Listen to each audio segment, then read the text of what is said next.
Nice weather again today. It's actually starting to heat up. Let's see how it goes, huh? And what's going on today? I guess this is kind of interesting. Is this going to be a thing now where they use larger, say, aircraft or drones to drop out, I guess, smaller drones? This one says, Airbus achieves in-flight autonomous guidance and control of a drone from a tanker aircraft. There were actually a lot of cool videos and pictures to accompany this. It says, Airbus Defence and Space and the company's wholly owned subsidiary, Airbus Up Next have achieved in-flight autonomous guidance and control of a drone using an A310 MRTT. In the first step towards autonomous formation flight and autonomous air-to-air refueling, the technologies demonstrate a significant breakthrough for future aerial operations involving manned and unmanned assets. The cutting-edge made-in-Europe solutions could reduce crew fatigue and the potential for human error, as well as minimizing crew training costs and providing more effective operations.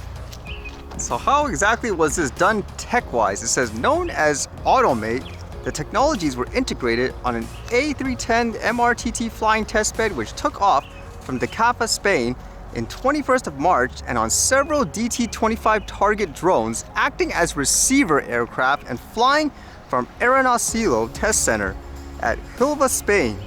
Over the waters of the Gulf Cadiz, the control of the drone transitioned from a ground station to the A310 MRTT, autonomously guiding the DT-25 to the in-flight refueling position.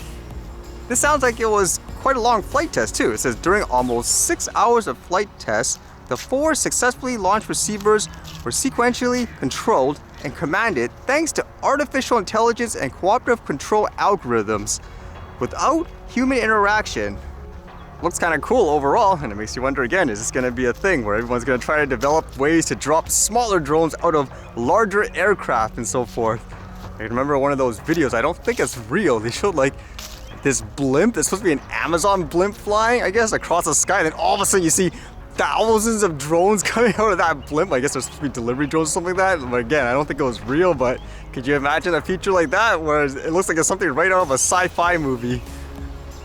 And I was reading about this today, which was kind of interesting because remember the other day when I was walking around and then there was all of a sudden all these police tape everywhere, and when I zoomed in, it looked like there was a pool of blood around the Starbucks and I had no idea what was going on. Well, apparently, I guess after everything settled, this is apparently what happened. It says, murder charge laid in fatal Starbucks stabbing. A suspect has been charged with murder following a stabbing outside a downtown Starbucks Sunday evening, and Vancouver police are seeking additional witnesses to the crime. We believe this homicide was witnessed by dozens of bystanders, and there may be people with information who have not yet come forward, says Sergeant Steve Addison. We particularly want to hear from anyone who was present in the moment before the stabbing or anyone who has cell phone video of the incident. The fatal stabbing occurred around 5:40 p.m. on Sunday following a brief altercation between 2 men outside the Starbucks at West Pender and Granville Street. If this police report is accurate too, that would imply I missed it just by a couple of minutes when this whole thing took place. That's kind of crazy to think about. And I actually did see videos online and so forth. They're pretty gruesome where, again, it shows the person, I guess, bleeding on the ground and all that. And I suppose you could see the actual person who did the stabbing going in and out of the store or something like that. And apparently, according to this police report too, it says the victim was Paul Stanley Schmitz, 37, and he is Vancouver's 6th homicide victim of 2023. Apparently his family was inside, I guess, the Starbucks too when he got stabbed. And for who did the murdering, it says Inderdeep Singh Gosal, 32, has been charged with second-degree murder. And they say here they don't think they knew each other, so was this just a quote random attack all of a sudden? And seeing some of the videos too, it makes you wonder what the heck is going on, because obviously it's too graphic to show in general, but there are people there. It seems like they're in, for example, the restaurant. There's a guy in the corner there just drinking his coffee so casually when this guy got stabbed. Like, what the heck is going on? Like, everyone's coming up with these theories like, well, what would you do if someone got stabbed there? For example, they're assuming he's just trying to play it, for example, quote, cool, because he doesn't want to get stabbed. That's crazy, isn't it? Someone just drinking coffee when someone there just got stabbed. I'd be like phoning like 911 or something, at least at minimum. But either way, what a crazy situation.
right, see you guys later.